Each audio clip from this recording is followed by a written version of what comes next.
Good morning students. आज हम लोग पढ़ेंगे ब्लड ग्रुप के बारे में। एक स्टूडेंट ने कमेंट किया था कि डाउट है कुछ ब्लड ग्रुप के रिलेटेड, तो चलिए उसको क्लियर करते हैं। तो क्लियर करने से पहले आप लोग को ये भी नोट बता दूं कि आप लोग को कोई अगर डाउट लगे बायोलॉजी के किसी भी टॉपिक में, आप लोग भी कमेंट कर सकते हैं। कमेंट करके आप लोग जो भी डाउट आपको है वो क्लियर आउट कर सकते हैं। इसके लिए सबसे पहले आपको सब्सक्राइब करना होगा चैनल को, बेल आइकन दबा लीजिएगा, जिससे कोई भी आगे का वीडियो या फिर रहेगा ऑटोमेटिक आपको नोटिफिकेशन मिलते जाएगा। लाइक और शेयर करना मत भूलिएगा। आपको लाइक और शेयर से इंकरेजमेंट मिलता है, जिससे कि वीडियो जो होता है आपका और अच्छी तरह से कोशिश करूँगा बनाने के लिए। चलिए स्टार्ट करते हैं। फर्स्ट है ब्लड ग्रुप। तो ब्लड ग्रुप में सबसे पहले जो बेसिक्स चलते हैं ब्लड के बारे में। स्क्रीन पर देखिए आपका दिया हुआ है what is blood made up of. तो ब्लड के बारे में फर्स्ट बेसिक आपको बता दूं कि ब्लड जो होता है एक बॉडी फ्लूइड है, जो कि खासकर ह्यूमन में पाया जाता है, और एनिमल में इसको बोला जाता है it is a delivery system. Delivery system या फिर मोबाइल कनेक्टिव टिश्यू भी बोलते हैं। डिलीवरी सिस्टम इसलिए इसको बोला जाता है क्योंकि हम लोग के बॉडी में 3 चीज़ का ये डिलीवरी करने में काम आता है। तो पहला आ जाता है न्यूट्रिएंट। हम लोग के बॉडी को चलाने के लिए, मेटाबॉलिक एक्टिविटी को मेंटेन करने के लिए बॉडी फ्यूल जरूरी है। तो बॉडी फ्यूल का रूप में काम करता है न्यूट्रिएंट्स। न्यूट्रिएंट सप्लाई करता है जो कि ब्लड के थ्रू ही पॉसिबल हो पाता है। ब्लड जो करता है आपका न्यूट्रिएंट्स को ले जाके एक जगह से दूसरी जगह तक लेके जाता है और उसको सप्लाई कर पाता है। दूसरा जो इसेंशियल सब्सटेंस जो कि ब्लड के द्वारा कैरी किया जाता है वो होता है oxygen. Second one is oxygen. Oxygen का जो सप्लाई होता है वो आरबीसी के द्वारा किया जाता है, that is the part of blood. ये भी जरूरी है क्योंकि ऑक्सीजन नहीं मिलेगा we can't able to survive, क्योंकि ऑक्सीजन के द्वारा ही जो सेल्स के अंदर जो होता है एक्टिविटी, जो परफॉर्मेंस बढ़ता है। थर्ड जो होता है मेटाबॉलिक वेस्ट। मेटाबॉलिक वेस्ट जो भी सेल्स के द्वारा मेटाबॉलिक एक्टिविटी के बाद जो वेस्ट बचता है उसको आपको बाहर एक्सपेल करने की ज़रूरत है, जो कि ब्लड के माध्यम से ही पॉसिबल है। ब्लड ही एक ऐसा मोड होता है जिसके माध्यम से मेटाबॉलिक वेस्ट को बॉडी से बाहर फेंका जाता है। बोला जाता है कि आपका डिफरेंट ऑर्गेनिज्म में डिफरेंट टाइप का पाया जाता है। जैसे कि ह्यूमन के केस में मानते हैं कि ब्लड जो होता है रेड होता है। कुछ जो होता है लोअर ऑर्गेनिजम्स भी होते हैं, उनके केस में अलग ही पाया जाता है। उनके केस में ब्लड का अलग ही कलर होता है। जैसे कि लेते हैं आपका इसके केस में क्रस्टेशियन, मोलस्का, इन लोग के केस में जो होता है उन लोग में रेस्पिरेटरी पिगमेंट रहता है जिसको बोलते हैं हेमोसाइनिन। हेमोसाइनिन जो होता है उन लोग के केस में पाया जाता है। इंसेक्ट के केस में लेंगे और कुछ मोलस्का के केस में लेंगे तो हेमोलिम्फ रहता है, जो कि ब्लड की जगह पर काम करता है।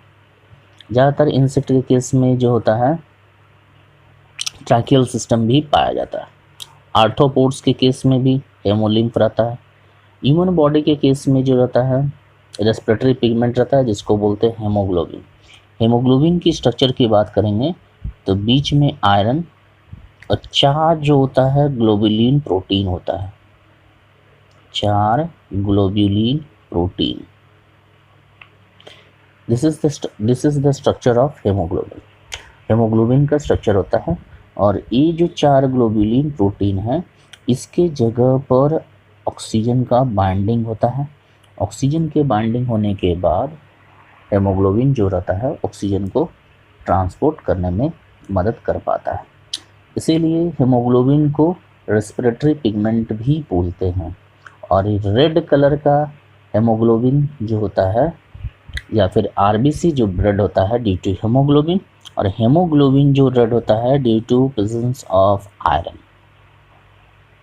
क्योंकि आप अगर वर्ड हेमोग्लोबिन को अगर देखेंगे तो पता चलता है कि हीम लिखा हुआ है, HAEME, haem. Haem that denotes iron. Generally iron जो होता है रेड कलर का होता है। अब टाइप्स ऑफ ब्लड की बात करेंगे तो डिफरेंट टाइप्स का होता है ब्लड सेल्स।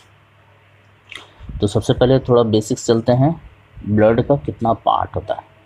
तो ब्लड का 2 पार्ट होता है, एक होता है प्लाज्मा और एक होता है सेल।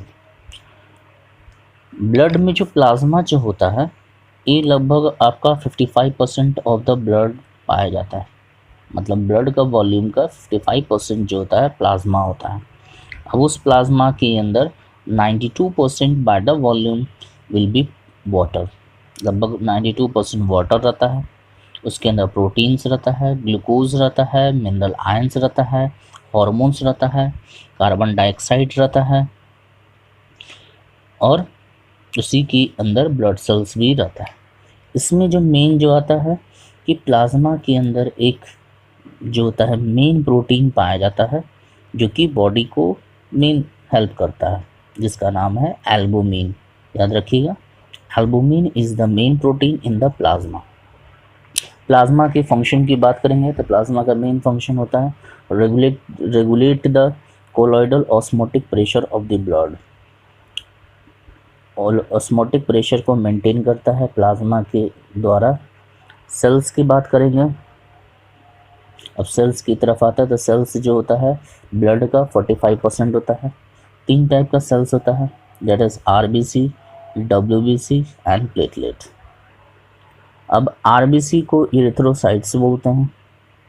यहाँ पर वर्ड जो हो जाता है इरिथ्रो, इरिथ्रो मतलब होता है रेड ब्लड और साइट मतलब हो जाता है सेल, तो रेड ब्लड सेल हो गया। वही आपका डब्ल्यूबीसी का बात करेंगे तो उसको बोलेंगे ल्यूकोसाइट। ल्यूको मतलब हो जाता है कलरलेस और वाइट ब्लड और साइट मतलब हो जाएगा सेल, ल्यूकोसाइट हो गया। थर्ड पार्ट होता है प्लेटलेट्स। प्लेटलेट्स को थ्रोम्बोसाइट भी बोलते हैं। थ्रोम्बो मतलब हो जाएगा ब्लड क्लॉटिंग और साइट मतलब हो गया सेल। तो एक तरह से आपका हो गया कि ब्लड क्लॉटिंग सेल्स को बोलेंगे। अब खासकर जब बात करेंगे आपका वाइट ब्लड सेल्स और रेड ब्लड सेल्स और प्लेटलेट के बाद, तो वॉल्यूम के हिसाब से लेंगे तो मेल के केस में जो होता है आरबीसी जो होता है it is around 4.7 to 6.1 million male के केस में आरबीसी का वॉल्यूम। वही फीमेल के केस में 4.2 टू 5.4 मिलियन होता है। रीज़न होता है मेंस्ट्रुअल लॉस। फीमेल के केस में मेंस्ट्रुअल लॉस होता है ब्लड, इसके चलते क्या होता है आरबीसी का अमाउंट मेल के कंपैरिजन में फीमेल के बॉडी में कम होता है। डब्ल्यूबीसी का बात करेंगे तो मेल एंड फीमेल में ऑलमोस्ट सेम होता है, डेट इज़ 4000 टू 11,000 ल्यूकोसाइट्स पाया जाता है, जिसका मेन काम होता है कि आपका फाइट अगेंस्ट इन्फेक्शन और provide defence to the body. तीसरा जो बता रहे हैं प्लेटलेट्स। प्लेटलेट्स का जो वॉल्यूम होता है it is around 2 lakh to 5 lakh जो होता है नंबर में, और इसका मेन काम है that is a forming blood clot. Blood clot form करेगा जिससे क्या होगा आपको कहीं पर भी चोट लगा हुआ है या फिर कहीं पर घाव हुआ तो ब्लड का लॉस को रोकेगा। पीएच की बात करेंगे ब्लड का तो पीएच जो होता है exactly it is around 7.35 to 7.45। Basic media है इसलिए because blood is only connective tissue which moves in the whole body, पूरे बॉडी में घूमता है और इसका बॉडी में बेसिक होना ज़रूरी है क्योंकि इस मीडिया पर अदर सेल्स सर्वाइव नहीं कर पाएगा। तो ये जो आपका हो गया बेसिक्स ऑफ ब्लड आपको पूरा बता दिए। बगल में देखिएगा कि ड्रॉप ऑफ ब्लड के बारे में बताएं, कन्फ्यूज़न होता है। सबसे पहले ब्लड ग्रुप में हम लोग को एंटीजन और एंटीबॉडी के बारे में हम लोग पढ़ेंगे। एंटीजन और एंटीबॉडी के बारे में होता क्या है, ब्लड के बारे में अगर फर्दर और डिटेल में आपको जानना है प्लीज़ कमेंट कीजिएगा। ऐसे में ब्लड के ऊपर स्पेशली एक बार आपको वीडियो बना के शो करूँगा व्हाट इज़ ब्लड, कितना जो है आपको पीएमटी लेवल तक। फ़िलहाल के लिए ब्लड ग्रुप पर हम लोग पढ़ रहे हैं, इसलिए हम आपको जस्ट बेसिक ऑफ ब्लड ही बताए हैं। आपको डिटेल में जो पढ़ना है वो आपको हम बताएंगे ब्लड टॉपिक पर, जब वो टिश्यू में चैप्टर में मोबाइल कनेक्टेड टिश्यू में पढ़ेंगे। फिर भी अगर आपको कुछ भी डाउट लगता है प्लीज़ आप कमेंट कर सकते हैं, कमेंट करके आप हमको वो जो भी ब्लड का रिलेटेड प्रॉब्लम होगा वो क्लियर आउट कर सकते हैं। एक ड्रॉप ऑफ ब्लड की बात हम कर रहे थे कि आरबीसी के अंदर जो होता है एंटीजन होता है और प्लाज्मा में एंटीबॉडी होता है। एंटीजन और एंटीबॉडी जो लगभग जो बोला जाता है they are moreover it is a protein, और ये जो होता है हम लोग के बॉडी में पाया जाता है। खासकर बोला जाता है कि एंटीजन एक ऐसा मॉलिक्यूल है जो कि कैपेबल होता है, स्टिमुलेट करता है इम्यून सिस्टम को। मतलब अगर एंटीजन नहीं रहा तो हम लोग का बॉडी इम्यून सिस्टम जो है स्टिमुलेट नहीं कर पाएगा। स्टिमुलेट मतलब हो गया एक्टिवेट नहीं होगा। अगर एक्टिवेट नहीं होगा तो काम करने में सक्षम नहीं हो पाएगा। वहीं अगर एंटीबॉडी की बात करेंगे तो एंटीबॉडी जो होता है खासकर बोला जाता है इस टाइप से रहता है, इसको बोलते हैं Y shaped shape. Y shaped shape होता है और ये प्रोटीन जो होता है बना रहता है B cell of the immune system. B cell of immune system मतलब बीटा सेल से जो खासकर बोला जाता है उससे बना रहता है। एंटीजन जो होता है खासकर स्टिमुलेशन का जो काम तो करता है, इसके मदद से एंटीबॉडी बन पाता है। एंटीबॉडी बनेगा तो बॉडी के अंदर रेसिस्टेंस पावर डेवलप करेगा। इन शॉर्ट एंटीबॉडी का बनने के लिए आपको एंटीजन का होना ज़रूरी है। अब एंटीजन होगा तभी एंटीबॉडी बन पाएगा। एंटीबॉडी बनेगा तो इम्यून सिस्टम किसी पर्टिकुलर पर्सन का सही तरीके से काम कर पाएगा। एंटीजन जो होता है कोई भी चीज़ हो सकता है, इसमें भी बैक्टीरिया, वायरस, फंगस जो कि इन्फेक्शन करे या फिर डिसीज़ कॉज करे, जो खासकर ऐसा देखने को मिलता है। पर एंटीबॉडी जो होता है खासकर वो जो होता है प्रोटीनियस होता है, और इसका जो मेन काम होता है stop the foreign substance from harming the body. कोई भी अनवांटेड चीज़ जो बॉडी के अंदर घुस रहा है और उसको डैमेज करने का कोशिश कर रहा है उसको रोकेगा, तो एंटीबॉडी का मेन काम होता है। नेक्स्ट बात करते हैं history of blood group. Blood group के बारे में, डिस्कवरी सब के बारे में। चलिए इसमें देखते हैं। दो साइंटिस्ट का नाम काफ़ी ज़्यादा जिक्र किया जाता है। पहला जो नाम आता है जैसे कि लैंडस्टीनर का, पूरा फुल नेम है कार्ल लैंडस्टीनर। कार्ल लैंडस्टीनर का जो जन्म हुआ था, बॉर्न फर्स्ट हुआ था 14 जून 1868 को विनिया ऑस्ट्रेलियन एम्पायर, जिसको नॉर्थ ऑस्ट्रिया बोलते हैं। जो डाइड किए थे 26 जून 1943 न्यूयॉर्क में। इन्होंने जो डिस्कवर किया था सबसे पहले ब्लड ग्रुप का डिस्कवरी जो है 1901 में डिस्कवर किया था। 1901 में डिस्कवर किया था, और जो बोला जाता है इनको नोबेल प्राइज़ भी मिला था 1934 डिस्कवरी के लिए। और इन्होंने जो डिस्कवरी किया था खासकर ABO ब्लड ग्रुप को डिस्कवरी किया था। ABO ब्लड ग्रुप का डिस्कवरी किया था कार्ल लैंडस्टीनर के द्वारा किया गया था 1900 को। वहीं अगर जो होता है एक और साइंटिस्ट थे जिनका नाम था कैस्टेलो एंड स्टीनी। कैस्टेलो एंड स्टीनी का जो होता है नाम बार बार आता है, जिन्होंने 1902 में एक ब्लड ग्रुप का डिस्कवरी किया, डेट इज़ AB। तो अगर फादर ऑफ ब्लड ग्रुप का बात करेंगे तो credit goes to Karl Landsteiner. Blood group A, B और O, ये 3 ब्लड ग्रुप डिस्कवर किया था कार्ल लैंडस्टीनर, और AB ब्लड ग्रुप जो डिस्कवर किए थे डेट इज़ कैस्टेलो एंड स्टीनी। आपका PMT का क्वेश्चन आता है कि AB ब्लड ग्रुप किसके द्वारा डिस्कवर किया गया, that is Castello and Sturli in 1902। वहीं अगर A, B और O ब्लड ग्रुप का बात करेंगे it's Karl Landsteiner, that is in 1900 या फिर 1901 तक बोला जाता है। Father of blood group that is Karl Landsteiner बोलेंगे, जो कि कार्ल लैंडस्टीनर ने फर्स्ट बार ब्लड ग्रुप के बारे में डिस्कवरी करके बताया। हम लोग के जो सिस्टम होता है एबीओ ब्लड ग्रुपिंग सिस्टम होता है, जो कि हम लोग के केस में पाया जाता है। इसको छोड़ के भी हम लोग को बहुत सारा ब्लड ग्रुपिंग सिस्टम होता है। पहला जो सक्सेसफुल ब्लड ट्रांसफ्यूज़न हुआ था रूबेन ओटनबर्ग में हुआ था। माउंट सिनाई हॉस्पिटल न्यूयॉर्क में फर्स्ट बार ब्लड ट्रांसफ्यूज़न सक्सेसफुली हुआ था। ये जो देखिएगा that is first successful blood transfusion New York के 1907 में बोला गया था। एक खासकर दो साइंटिस्ट का बार बार जिक्र। Now come to the next topic, human blood grouping system. Blood grouping system की अगर बात करेंगे तो मोर देन 20 टाइप्स का ब्लड ग्रुपिंग सिस्टम होता है, जो कि आजकल जाना जाता है।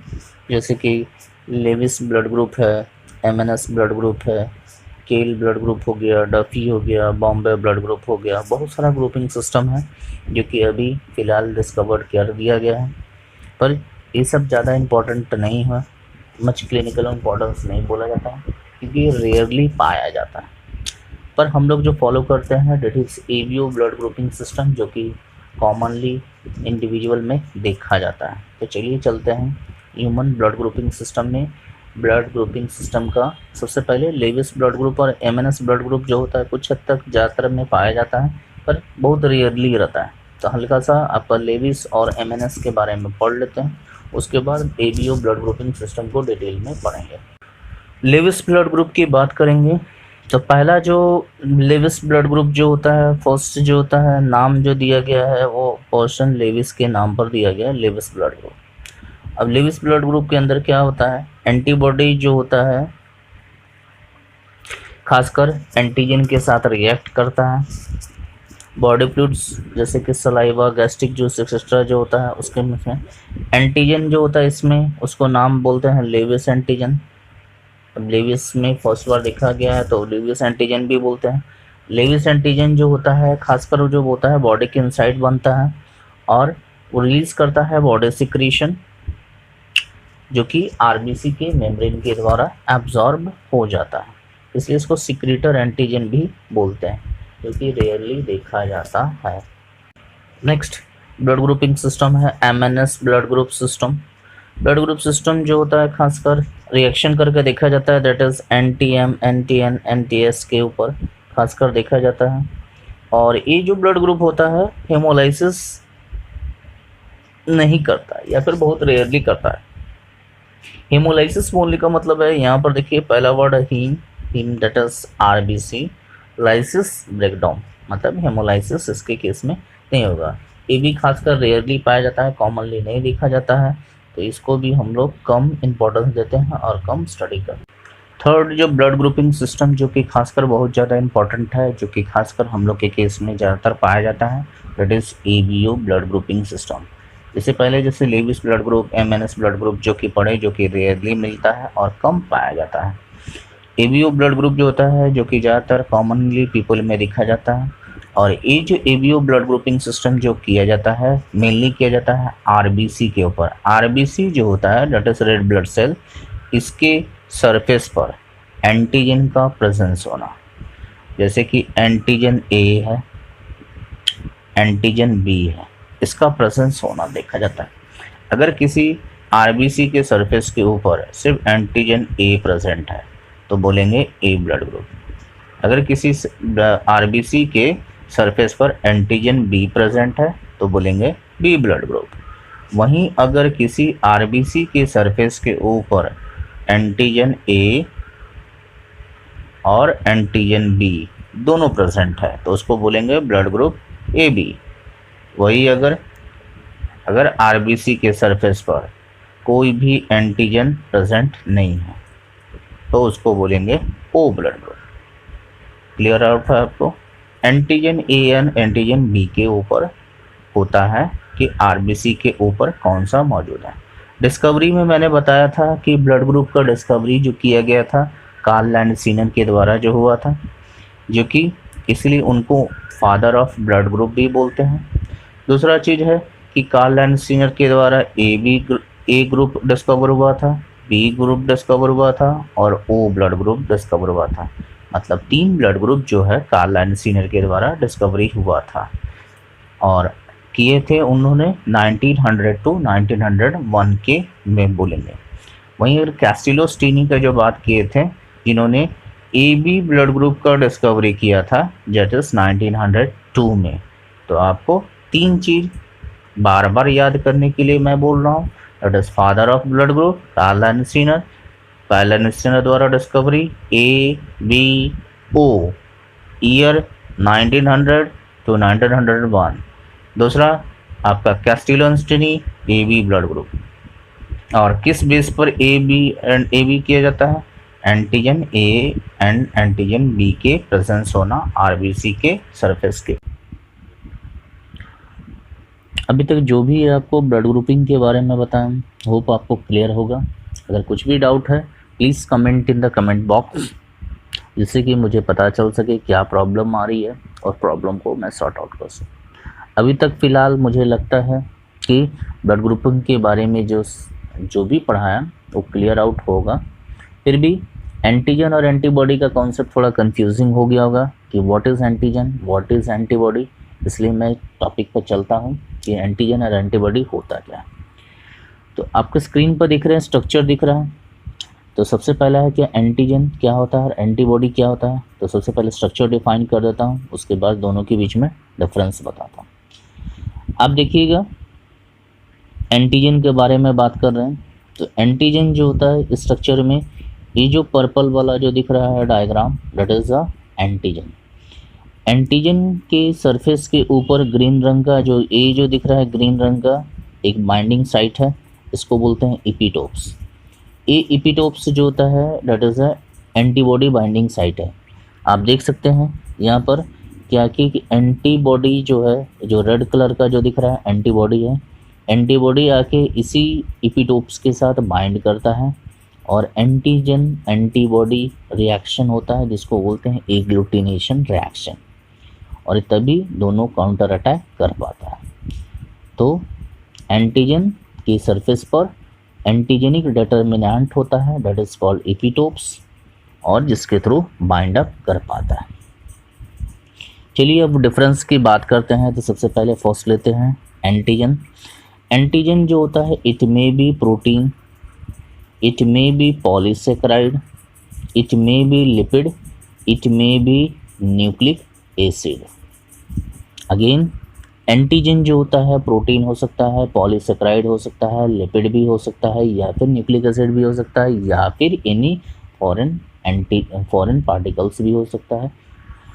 दूसरा चीज़ बात करेंगे अगर डेफिनेशन का एंटीजन का, तो antigen are those substance which provokes the immune system या फिर इम्यून रिस्पॉन्स को एक्टिवेट करने का काम करता है, क्योंकि एंटीजन जो होता है बॉडी में जाने के बाद इम्यून सिस्टम को एक्टिवेट करता है और इम्यून सिस्टम को काम करने में जो एक तरह से इनडायरेक्ट वे में हेल्प करता है। एंटीजन का इफेक्ट की बात करेंगे, it causes disease in and allergic reaction. जब भी एंटीजन जाएगा बॉडी में तो आइदर डिजीज कॉज करेगा या फिर एलर्जिक रिएक्शन होगा। ओरिजिन की बात करेंगे तो एंटीजन का जो ओरिजिन होता है विद इन द बॉडी और एक्सटर्नल सोर्स से भी हो सकता है। आपका साइनोनिम्स जो होता है एंटीजन का इम्यूनोजेन बोलते हैं, याद रखिएगा immunogen that is the synonyms of antigen. Antigen का दूसरा नाम है इम्यूनोजेन भी बोला जाता है। अगर इसको सिंबल में जनरली स्टडी किया जाता है तो एजी के फॉर्म में एंटीजन को स्टडी करते हैं। दैट इज एंटीजन के सरफेस पर जो बाइंडिंग साइट होता है उसको बोलते हैं इपीटोप्स। याद रखिएगा epitopes is the binding site of antigen. Sources की बात करेंगे तो एंटीजन जो होता है फॉरेन सब्सटेंस होता है जो कि वायरस से हो सकता है या फिर बैक्टीरिया या फिर फंगल टॉक्सिन के द्वारा भी हो सकता है। एग्जाम्पल की बात करेंगे एंटीजन का, तो एंटीजन का एग्जाम्पल जो हो जाएगा आपका न्यूक्लियोप्रोटीन जो हो जाएगा दैट इज ऑटो एंटीजन आता है, न्यूक्लिक एसिड जो हो जाएगा ये हो जाएगा। एक्सोजीनस एंटीजन जो होता है बैक्टीरिया वायरस और फंगस के द्वारा। एंडोजीनस एंटीजन हो जाएगा blood group antigen that is HLA histocompatibility leukocyte antigen हो जाएगा। अब चलते हैं एंटीबॉडी की तरफ। तो एंटीबॉडी जो होता है मेनली प्रोटीन का ही सिक रहता है, उसमें कोई भी पॉलीसेकेराइड, लिपिड, न्यूक्लिक एसिड कुछ भी नहीं रहेगा। एंटीबॉडी का डेफिनेशन की बात करेंगे, दे आर ग्लाइकोप्रोटीन जो कि खासकर सिक्रेट किया जाता है फ्रॉम द इम्यून सेल या फिर प्लाज्मा सेल भी बोल सकते हैं, in response to the foreign substance. जब एंटीजन या फिर कोई भी फॉरेन सब्सटेंस जब बाहर से आता है, बॉडी में एक्शन करने लगता है, तो उसके रिस्पॉन्स में ग्लाइकोप्रोटीन सिक्रेट आउट होता है बॉडी के द्वारा, दैट इज एंटीबॉडी। एंटीबॉडी का काम है, इफेक्ट की बात करेंगे तो it protect the body system from lysis, break down करता है एंटीजन के मटेरियल को जिससे कि शरीर को बचाया जा सके। ओरिजिन की बात करेंगे तो एंटीबॉडी जो होता है खासकर बॉडी के विदिन होता है। आपका साइनोनिम्स का बात करेंगे तो एंटीबॉडी का जो साइनोनिम्स होता है जिससे दैट इज इम्यूनोग्लोबुलिन बोलते हैं, और एंटीबॉडी का जो स्पेसिफिक साइट होता है, ये जो दिख रहा है स्पेसिफिक साइट है, बाइंडिंग साइट बोलते हैं, इसको बोलते हैं पैराटोप। एंटीजन के केस में इपीटोप्स था, एंटीबॉडी के केस में पैराटोप होगा।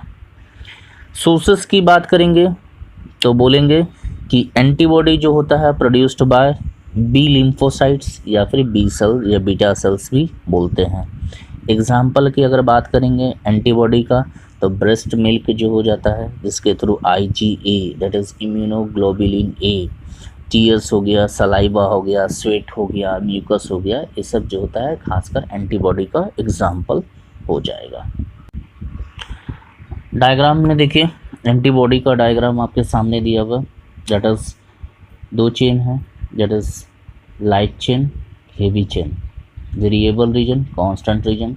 एंटीजन बाइंडिंग साइट है जिसको बोले थे पैराटोप बोलेंगे, यहाँ पर बाइंड अप करता है। यहाँ पर जो है NH3 प्लस ग्रुप रहता है, नीचे में जो रहता है यहाँ पर COO माइनस ग्रुप रहेगा। खासकर दो चेन से बना हुआ है, दैट इज हेवी चेन, ए वाला को बोलेंगे हेवी चेन, ये आपका इधर भी है इधर भी है, इसको बोलेंगे लाइट चेन। खासकर दोनों के बीच में जो बॉन्डिंग रहता है दैट इज डाइसल्फाइड बॉन्ड रहता है। यहाँ पर भी देखिए ब्लैक रंग का जो बॉन्डिंग है दैट इज डाइसल्फाइड बॉन्ड, यहाँ पर भी है डाइसल्फाइड बॉन्ड। एंटीबॉडी जो होता है डिफरेंट टाइप्स का होता है, जैसे कि बोलते हैं IgG that is immunoglobulin G, that is IgM types of antibody में है, IgA immunoglobulin A, that is IgE इसको भी बोलेंगे, और एक होता है IgD। टोटल 5 टाइप्स का एंटीबॉडी होता है, इसको डिटेल में पढ़ेंगे नेक्स्ट चैप्टर में। फिलहाल के लिए यहाँ पर ये बेसिक्स अभी आपने पढ़ लिया एंटी और एंटीबॉडी के बारे में। अब चलते हैं ABO ब्लड सिस्टम के बारे में, जहाँ पर आपको पहले बता चुका हूँ कि किस बेस पर A, B और O बताया जाता है। सामने आपका देखिएगा एक फ्लो चार्ट दिया हुआ है, फ्लो चार्ट में टैबुलर फॉर्म में देखिए क्या होता है। टाइप A फर्स्ट लेते हैं, टाइप A में दो जो दिया हुआ है AA और A एंड O जो दिया गया था, इसमें दिखाया गया है डायग्राम में कि A भी red blood cell, red blood cell, red blood cell, red blood cell, जैसे कि मैंने बताया था कि जिसके बॉडी पर एंटीजन मौजूद हो। अब देखिए इसमें जो है A मौजूद है तो इसको बोलेंगे टाइप A, इसमें B है इसमें तो टाइप B, इसमें A एंड B है टाइप AB, इसके सरफेस के ऊपर कोई भी एंटीजन नहीं है तो टाइप O बोलेंगे, ये आपका लिया जाता है। तो इसके केस में एंटीबॉडी जो रहेगा इसमें जैसे B एग्लूटिन बना that is antibody B, antibody A इसमें एंटीबॉडी नहीं बनेगा। दूसरा चीज़ है A एंड B इसमें बनेगा। तो सरफेस के ऊपर जो एंटीजन का मौजूदगी होना उससे पता चल जाता है ब्लड ग्रुप कौन सा है। इसमें A है इनके सरफेस के ऊपर A दिया हुआ है, B है इनके सरफेस के ऊपर B है, A एंड B है तो सरफेस के ऊपर A एंड B है, इसमें कुछ भी नहीं है जिसमें नो रहेगा।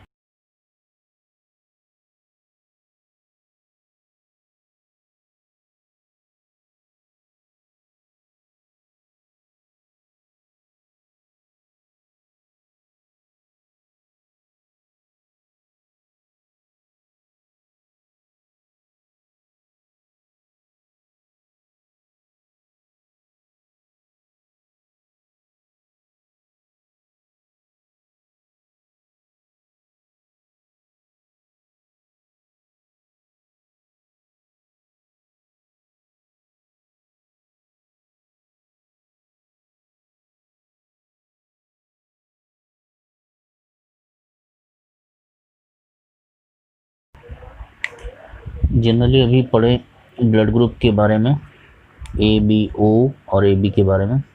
इन जनरल कॉन्सेप्ट जो बोलता है कि ए जो हो सकता है आपका ए को ब्लड दे सकता है और ए बी को, जब देने की बात करें तब, मतलब ए ब्लड ग्रुप ए को ब्लड ग्रुप को दे सकता है और ए बी ब्लड ग्रुप को दे सकता है। सिमिलरली बी ब्लड ग्रुप जो है वो आपका बी को देगा और ए बी को दे सकता है। ओ की बात करेंगे तो ओ जो है ए को भी दे सकता है, बी को भी दे सकता है और ए बी को भी दे सकता है। तो ओ जो होता है तीनों ब्लड ग्रुप को दे सकता है, ए को भी, बी को भी, ए बी को भी और सिमिलरली ओ को भी दे सकता है। तो ओ जो ब्लड ग्रुप ए को भी दे रहा है, बी को भी दे रहा है, ए बी को भी दे रहा है और ओ को भी दे रहा है, इसीलिए ओ को बोलेंगे यूनिवर्सल डोनर, क्योंकि ओ जो ब्लड ग्रुप है सभी ब्लड ग्रुप को दिया जा सकता है। ये आपको जनरल कॉन्सेप्ट बता रहे हैं जो ब्लड ग्रुप का केस में लिया जाता है। तो आपको दो फ्लो चार्ट हम बताते हैं कि डायग्राम के फॉर्म में, तो आप उसको चाहिए तो नोट कर सकते हैं। पहला जो है ए, दैट इज ए को दे सकता है, एरो का साइन देखिएगा मतलब दे रहा है, ए बी को दे सकता है, पहला चीज़ हो गया। दूसरा हो गया बी, बी जो है आपको बी को दे सकता है और दूसरा दे सकता है ए बी को। अब बचा ओ, ओ जो है ए को भी देगा, बी को भी देगा, ए बी को भी देगा एंड ओ को भी देगा। आप चाहिए तो नोट कर सकते हैं या फिर स्क्रीनशॉट भी ले सकते हैं। ये आपको बता रहे हैं कि कौन किसको ब्लड ग्रुप दे सकता है। ए वाला एरो का साइन देखिए, एरो का साइन है ए की तरफ, ए बी की तरफ ए दे सकता है। अब लेने का किससे ले सकता है, तो ए जो ले सकता है ए से ब्लड ग्रुप लेगा और दूसरा जो है ओ से ब्लड ग्रुप लेगा। अब एरो का साइन है इधर तरफ, तो ए जो है ए से ले सकता है और दूसरा है ओ से ले सकता है। बी जो है आपका बी से लेगा और दूसरा है ओ से लेगा, ठीक है। ओ की बात करेंगे तो सिर्फ ए ओ से ही ले सकता है, दूसरा किसी से नहीं ले सकता। इसमें कंफ्यूजन, उम्मीद करते हैं आपको कंफ्यूजन दूर हो गया होगा। एरो का साइन देखिएगा, एरो के साइन के ऊपर जो पता चल जाएगा कि ए जो दिखा रहे हैं ए वाला है आपका ले सकता है, मतलब ए इससे इस सबसे ले सकता है। बी जो है बी से ले सकता है, ओ से ले सकता है।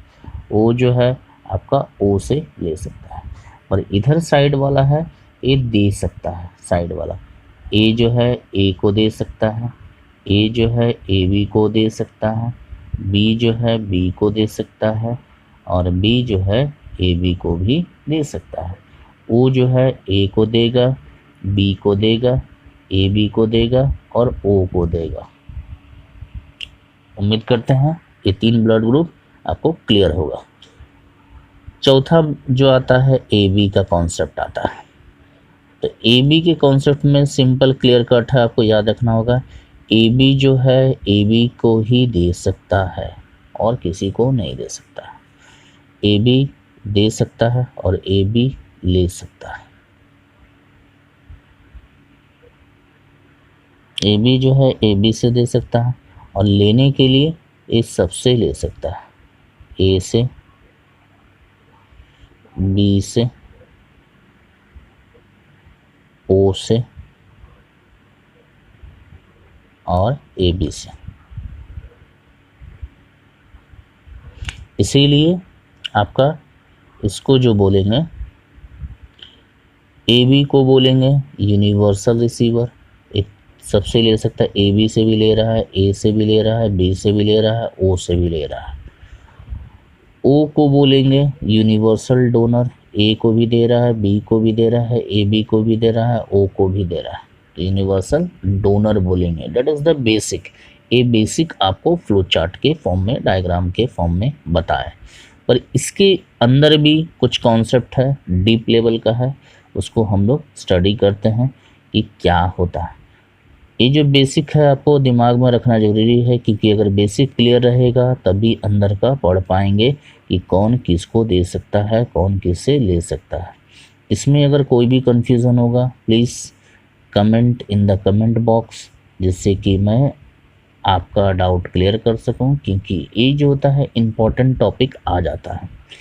ये जो टॉपिक हो जाता है आपका 11th और 12th दोनों में है, और इसमें आपका अगर कॉन्सेप्ट क्लियर रहता है तो जेनेटिक्स में भी बहुत सारे क्वेश्चन जो आती है ब्लड ग्रुप के रिलेटेड, वो भी आप इजी तरह से बना सकते हैं अगर इसमें डाउट नहीं रहता है तो। सो कोई भी डाउट रहे रिगार्डिंग दिस सिस्टम या दिस कॉन्सेप्ट जो मैंने अभी आपको बताया, आप प्लीज़ कमेंट बॉक्स में कमेंट कर दीजिए, जिससे कि एक बार पूरी तरह से कंप्लीट पूरा हो जाए आपको, क्योंकि एक बार मेहनत कर रहे हैं तो सॉलिड मेहनत किया जाए, जिससे कि पूरी तरह से कॉन्सेप्ट किया जाए।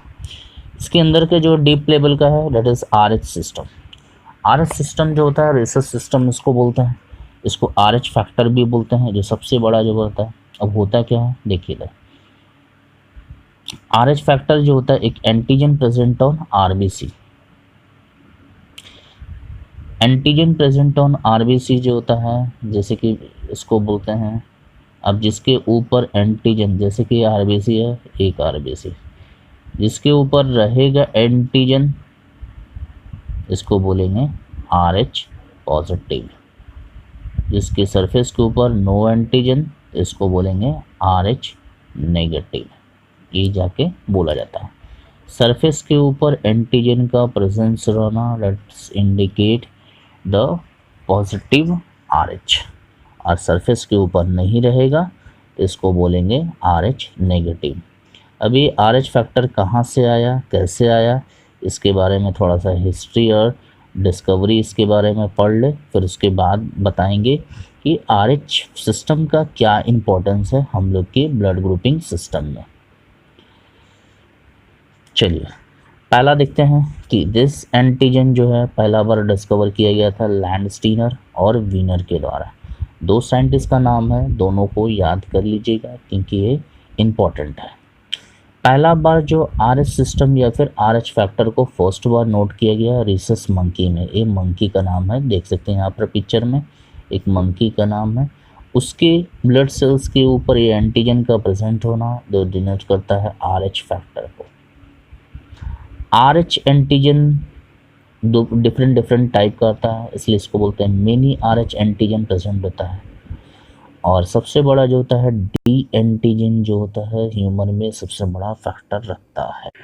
अब जो होता है RH फैक्टर जैसे अभी बताएं कि जिसमें एंटीजन प्रेजेंट रहेगा इसको बोलेंगे RH पॉजिटिव, जिसमें एंटीजन एब्सेंट रहेगा D एंटीजन खासकर बोलते हैं, इसको बोलेंगे RH नेगेटिव। अब जो होता है उसी तरह से हर ब्लड ग्रुप का एक पॉजिटिव होता है एक नेगेटिव भी होता है। आपके सामने फ्लो चार्ट है, फ्लो चार्ट में देखिए ब्लड टाइप पहला लेते हैं A+, उसी तरह से A नेगेटिव भी है, B+ है, B नेगेटिव भी है, O+ है, O नेगेटिव भी है, AB पॉजिटिव भी है, AB नेगेटिव भी होता है। अब इसमें जो है ये फ्लो चार्ट खासकर सबसे बड़ा समझने वाला बात है, क्योंकि इसमें जो होता है किसको दे सकते हैं किसको ले सकते हैं। पहला लेते हैं A पॉजिटिव वाला। A पॉजिटिव वाला जो है A पॉजिटिव को दे सकते हैं और AB पॉजिटिव को दे सकते हैं। लेने का A पॉजिटिव से लेंगे, A नेगेटिव से लेंगे, O पॉजिटिव और O नेगेटिव दोनों से लेंगे। दूसरा लेते हैं O+ जो है दे सकते हैं O पॉजिटिव को, A positive, B positive, AB positive को दे सकते हैं। रिसीव कर सकते हैं O पॉजिटिव और O नेगेटिव से रिसीव कर सकते हैं। B+ जो होता है B+ AB+ को दे सकते हैं, B+ ले सकते हैं, B- O+ O- से ले सकते हैं। AB+ जो है AB+ को दे सकते हैं, और लेने का सबसे ले सकता है, जितना भी ब्लड ग्रुप है ए बी प्लस छोड़ के बाकी सबसे ले सकते हैं। ए नेगेटिव जो है आपका ए बी ए प्लस को दे सकता है, ए नेगेटिव को दे सकता है, ए बी प्लस को दे सकता है, ए बी नेगेटिव को दे सकता है। लेने के लिए ए नेगेटिव से लेगा और ओ नेगेटिव से लेगा। ओ नेगेटिव जो है सबसे आपको सबको दे सकता है, इसलिए इसको बोलेंगे यूनिवर्सल डोनर। ओ नेगेटिव को यूनिवर्सल डोनर बोलेंगे और ए बी पॉजिटिव को बोलेंगे यूनिवर्सल रिसीवर। अभी तक आपने पढ़ा था ए बी और ओ को, पर A B positive is called universal receiver, सबसे देखिए ले सकता है, और O negative is called universal donor, देखिए सबको दे सकता है। तो लेने का बात करेंगे ओ नेगेटिव का, तो ओ नेगेटिव से लेगा।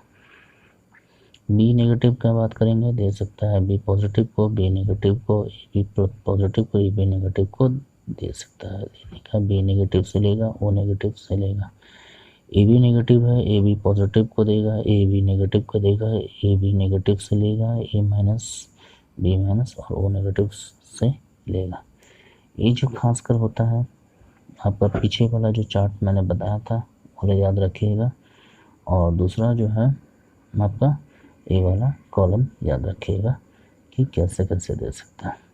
इसके लिए मैं एक थोड़ा सा समझाता हूँ आपको, फैक्टर आपको क्लियर आउट हो जाएगा क्या चीज़ क्या हो सकता है। इधर देखिएगा आर एच इनहेरिटेंस का बात किया है कि आर एच फैक्टर जो होता है, अगर पेरेंट्स में पॉजिटिव है, एक पेरेंट्स में और दूसरा पेरेंट्स भी पॉजिटिव है, तो जाहिर सी बात है बच्चा का पॉजिटिव आना स्वाभाविक है। अगर एक पेरेंट्स नेगेटिव है, एक पेरेंट्स पॉजिटिव है, तो बच्चा पॉजिटिव ही आएगा। अगर एक पेरेंट्स नेगेटिव है, दोनों पेरेंट्स नेगेटिव है, तो बच्चा भी नेगेटिव आएगा। अगर दोनों इंडिविजुअल्स में किसी एक का अगर पॉजिटिव आ रहा है तो बच्चे का नेगेटिव नहीं आएगा।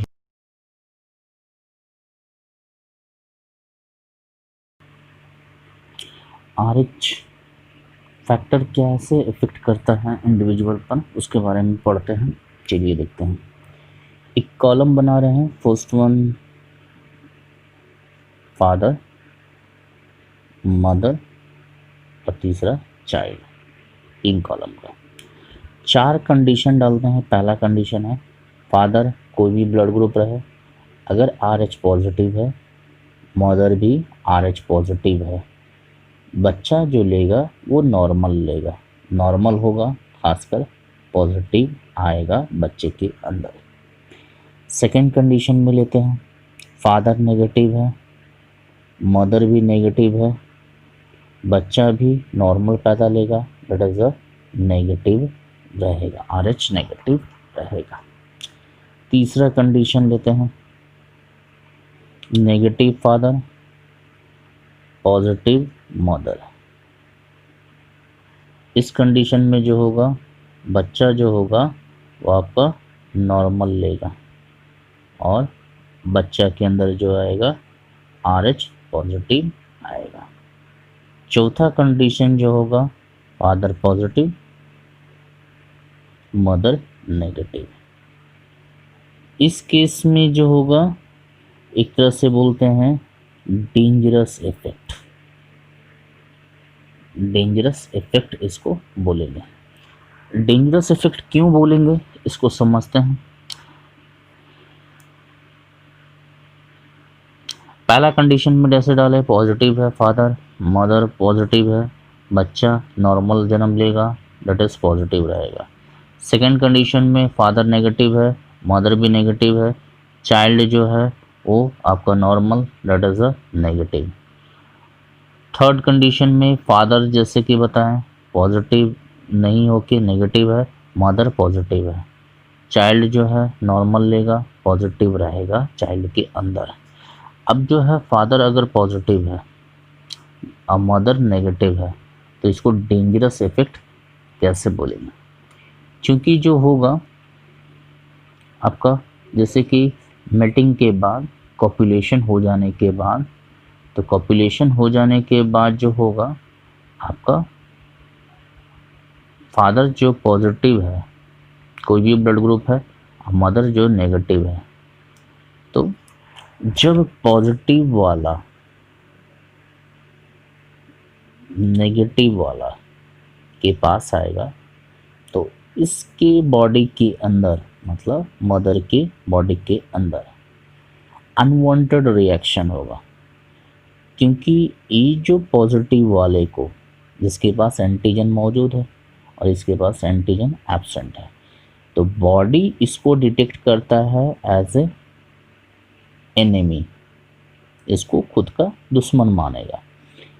अब इस दुश्मन से लड़ने के लिए ये जो मदर का बॉडी है जिसमें RH नेगेटिव था, इसका जो बॉडी है वो क्या करेगा, इसकी अगेंस्ट एंटीबॉडी बनाना स्टार्ट कर देगा, एंटीबॉडी का प्रोडक्शन स्टार्ट करेगा। अब क्योंकि इसको जो है वो एंटीजन मानता है, एंटीजन के चलते इसके अगेंस्ट एंटीबॉडी बनाएगा, और ये एंटीबॉडी को बनाने में इसको टाइम लग जाता है 9 to 10 मंथ्स, 9 to 10 मंथ्स लग जाता है। और इस दौरान जो होता है फर्स्ट चाइल्ड जन्म ले लेता है, फर्स्ट चाइल्ड का बर्थ हो जाएगा। क्योंकि ये हम लोग जानते हैं कि जेस्टेशनल पीरियड जो होता है या फिर एक बच्चे को जन्म लेने के लिए 9 मंथ प्लस माइनस 8 डेज या फिर 270 डेज लगता है, नॉर्मल की बात करेंगे तब। तो इस दौरान फर्स्ट चाइल्ड जो होता है वो जन्म ले लेता है। अब फर्स्ट चाइल्ड तो जन्म ले लिया, पर 9 से 10 मंथ्स के बाद फीमेल के बॉडी के अंदर एंटीबॉडी का प्रोडक्शन हो जाता है कंप्लीट। अब 9 से 10 मंथ्स के बाद जब फीमेल बॉडी के अंदर एंटीबॉडी कंप्लीट हो चुका है प्रोडक्शन, तो उस दौरान जो होता है कि फिर से पॉजिटिव अगर नेगेटिव के पास जाता है, जब दोनों के बीच में इंटरेक्शन होता है, तो इंटरेक्शन जब होगा तो उस दौरान ये नेगेटिव के पास एंटीबॉडी तो बना हुआ, उसके चलते इसके अगेंस्ट रिएक्शन शो करता है, इसके अगेंस्ट। अब ये जो रिएक्शन जो हो रहा है वो होगा मदर के बॉडी के अंदर, और इसके रिजल्ट में जो होता है सेकंड चाइल्ड जो होगा, वो सेकंड चाइल्ड का डेथ हो जाता है, और डेथ होता है, और इस बीमारी को बोलते हैं दैट इज इरिथ्रोब्लास्टोसिस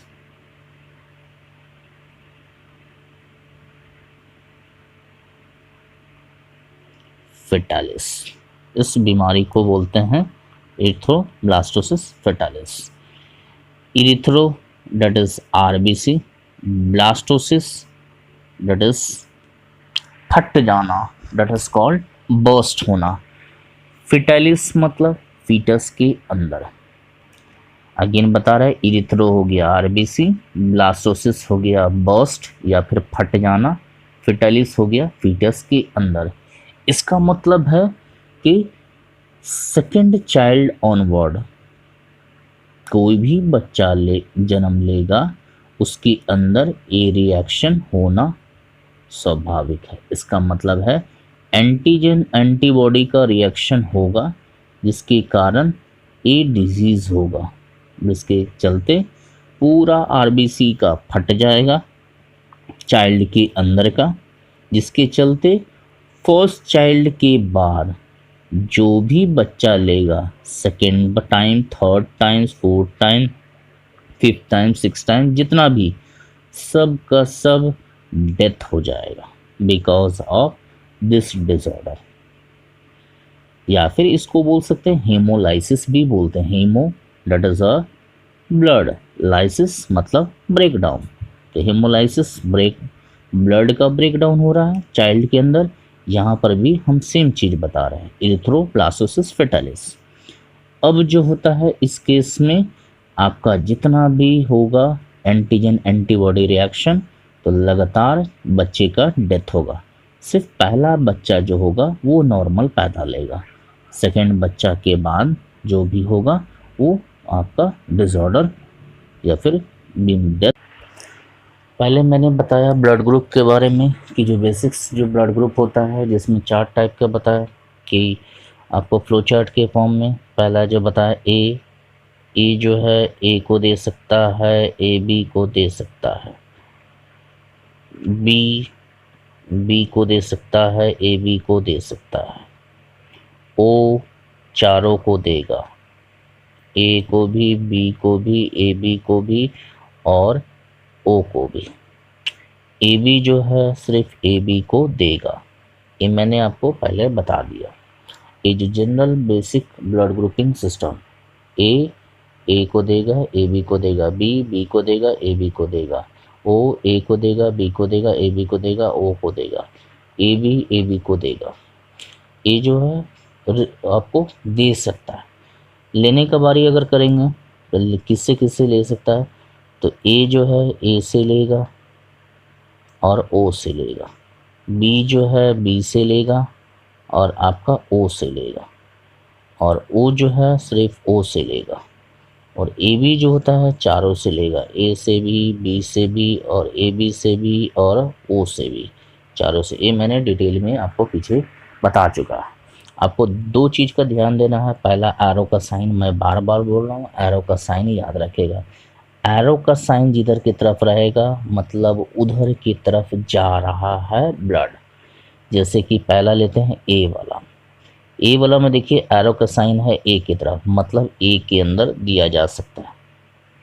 सेम चीज़ है ए बी के केस में, ए बी में दिया जा सकता है। इसका मतलब है कि ए जो है आपको ए को भी दे सकता है और ए बी को भी दे सकता है। सिमिलरली बी के केस में बी को दे सकता है, ए बी का दे सकता है, एरो का साइन। उसी तरह से ओ के केस में एरो का साइन देखिए चारों साइड है, इसका मतलब ओ ए बी, ए को, बी को, ए बी को, ओ को, चारों को दे सकता है। वही आपका एरो का साइन आपका पीछे के साइड में देखिए, ए जो है एरो का साइन यहाँ पर ए की तरफ जा रहा है, इसका मतलब है ए जो है वो ए से ही ले सकता है। यहाँ पर एरो का साइन देखिए वो अंदर की तरफ है, इसका मतलब है ए जो है ए से ले सकता है, ए जो है और आपका ओ से भी ले सकता है। सेम चीज़ है बी जो है बी से ले सकता है, ओ भी बी को दे सकता है। तो ये आपको बेसिक्स है जो मैंने पहले बता चुका हूँ कि कौन किसको दे सकता है, कौन किसको ब्लड ले सकता है। RH वाला कॉन्सेप्ट आपको बताया कि मेल पार्टनर अगर पॉजिटिव रहता है, फीमेल पार्टनर पॉजिटिव रहता है तो बच्चा जो रहेगा पॉजिटिव रहेगा और बच्चे के अंदर कोई भी डेंजरस इफेक्ट होने का चांसेस नहीं है। वही अगर फीमेल पार्टनर और मेल पार्टनर दोनों नेगेटिव है तब भी कोई इफेक्ट नहीं होने का चांसेस है और बच्चा भी नेगेटिव होगा, RH नेगेटिव होगा। फादर अगर नेगेटिव रहता है, मदर पॉजिटिव रहती है तब भी कोई इफेक्ट नहीं होगा, बच्चा जिसके अंदर RH पॉजिटिव रहेगा, अब बच्चा के अंदर कोई भी इफेक्ट नहीं दिखेगा। पर अगर फादर जो रहता है वो पॉजिटिव रहता है और मदर जो नेगेटिव रहता है उसके अंदर मैंने जैसे बताया एरिथ्रोब्लास्टोसिस फेटालिस, ये हेमोलाइसिस ऑफ ब्लड हो जाता है, जिसके कारण फर्स्ट चाइल्ड के बाद सेकेंड चाइल्ड जो होगा वो उसका डेथ होगा और वो जो रहेगा उसके बाद का सब डेथ हो जाएगा। अब जो होता है मेन जो ब्लड ग्रुप में जो बता रहे हैं कि हर ब्लड ग्रुप के अंदर जैसे होता है ए पॉजिटिव और ए नेगेटिव होता है।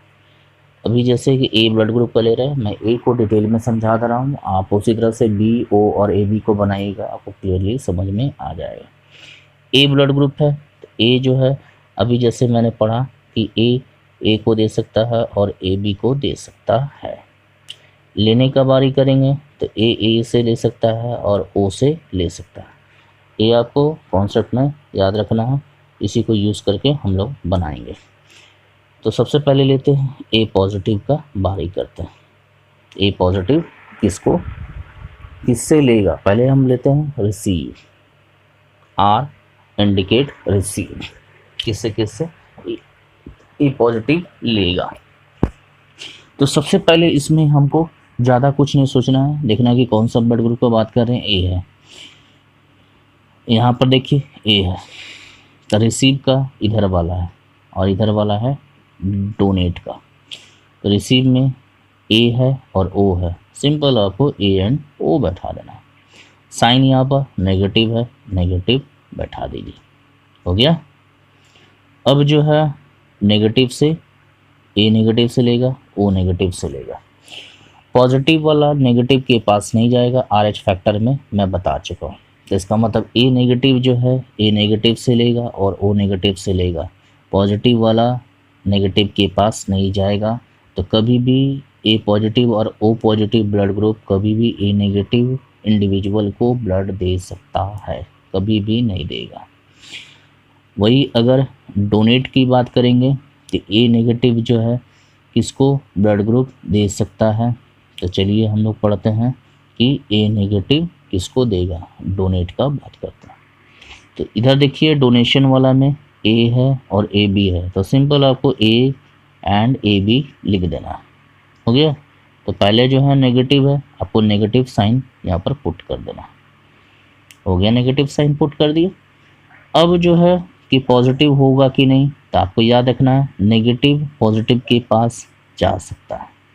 तो ए पॉजिटिव डाल दिए और ए बी पॉजिटिव डाल दिए, हो गया आपका कंप्लीट ए नेगेटिव का। सेम आपका ए पॉजिटिव का बात करेंगे, तो ए पॉजिटिव किसको दे सकता है, तो आपका ए है और ए बी है, तो ए बी पहले लिख लिए। पर याद रखिएगा कि पॉजिटिव वाला नेगेटिव के पास नहीं जाएगा, तो इसका मतलब ए वाला और ए वाला डोनेट में नहीं होगा, आपको ए पॉजिटिव जाएगा, ए बी पॉजिटिव जाएगा, उसी तरह से आपको रहेगा।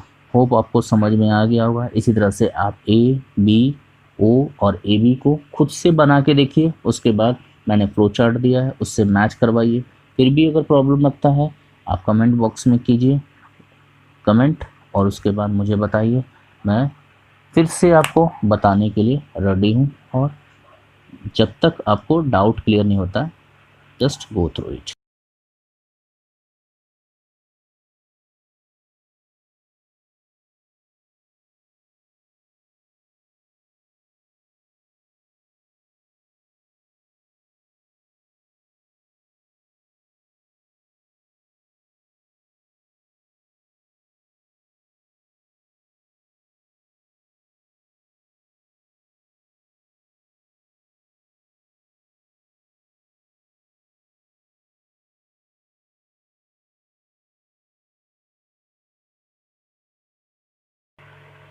ट्रीटमेंट की बात करें एरिथ्रोब्लास्टोसिस फेटालिस का, तो ट्रीटमेंट में अभी जो 3 ट्रीटमेंट खासकर कंसिडर किया जाता है। पहला जो होता है आपका रोगम इंजेक्शन, और रोगम इंजेक्शन ज़्यादा प्रेफर किया जाता है। रोगम इंजेक्शन जो होता है आरएचओ एंटीजन इंजेक्शन होता है, जो कि फीमेल को दिया जाता है, जिससे कि आपका जो रिएक्शन जो हो रहा है उसको रोका जा सके ड्यूरिंग द प्रेगनेंसी टाइम। दूसरा जो होता है intrauterine fetal transfusion, new technique है जिसमें अगर बच्चे के मदर के वोम के अंदर ही, यूट्रस के अंदर ही फीटल का ब्लड ट्रांसफ्यूज़न कर दिया जाए। तीसरा जो होता है that is a cyclosporin A injection, it is a immunosuppressive injection, जो कि खासकर दिया जाता है फीमेल बॉडी को, जिससे कि इम्यून सिस्टम को सप्रेस किया जा सके, इम्यून सिस्टम को सप्रेस किया जा सके और बच्चे सेकंड चाइल्ड का जन्म दिया जा सके। एक खासकर एरिथ्रोब्लास्टोसिस फेटालिस के केस में दिए जाते हैं, जिसमें फर्स्ट चाइल्ड नॉर्मल लेने के बाद सेकंड चाइल्ड में डेथ होता है। एक इसमें एक डाउट आता है एनीमिया का कि कैसे सीवियर एनीमिया हो सकता है। जैसे कि मैंने स्ट्रक्चर बनाया था कि आयरन और 4 ग्लोबुलिन प्रोटीन, ये था हेमोग्लोबिन का स्ट्रक्चर। हेमोग्लोबिन का स्ट्रक्चर ये जो आपका है डायग्राम में ये बन गया। अब जो होता है कि अगर बॉडी में आयरन का कमी होता है, तो जाहिर सी बात है ये जो आयरन है धीरे धीरे इसमें हट जाएगा, हटेगा तो ये जो हेमोग्लोबिन का स्ट्रक्चर है ये ब्रेक डाउन करेगा, तो हेमोग्लोबिन का लेवल डाउन होगा। हेमोग्लोबिन का लेवल डाउन होगा तो इसका मतलब आरबीसी का लेवल भी डाउन होगा। आरबीसी का लेवल अगर डाउन होगा तब जाके हो जाएगा अनीमिया। अनीमिया जो कि खासकर आपके इसके कारण होगा। इसीलिए होता है, देखते हैं कि डॉक्टर रिकमेंड्स करते हैं आयरन बाहर से। जैसे ही आयरन बॉडी में जाएगा तो वो ग्लोबुलिन प्रोटीन के साथ कंबाइन करेगा तो हेमोग्लोबिन का स्ट्रक्चर बन जाएगा। हेमोग्लोबिन का स्ट्रक्चर अगर बनता है तो आरबीसी का नंबर बढ़ेगा। आरबीसी का नंबर बढ़ेगा तो ये जो अनीमिया है इसको सॉर्ट आउट कर दिया जा सकता है। तो अनीमिया जिसको भी है तो उसके लिए बोला जाता है आयरन बेसिकली कंसिडर किया जाता है। होप आपको पूरा जो कॉन्सेप्ट आपको ब्लड ग्रुप के रिगार्डिंग दिया है वो आपको पूरा क्लियर हो गया होगा। अगर कोई भी डाउट रहे प्लीज़ कमेंट और इसी तरह से सपोर्ट कीजिए जिससे कि मैं आगे और वीडियो बनाता रहूँ।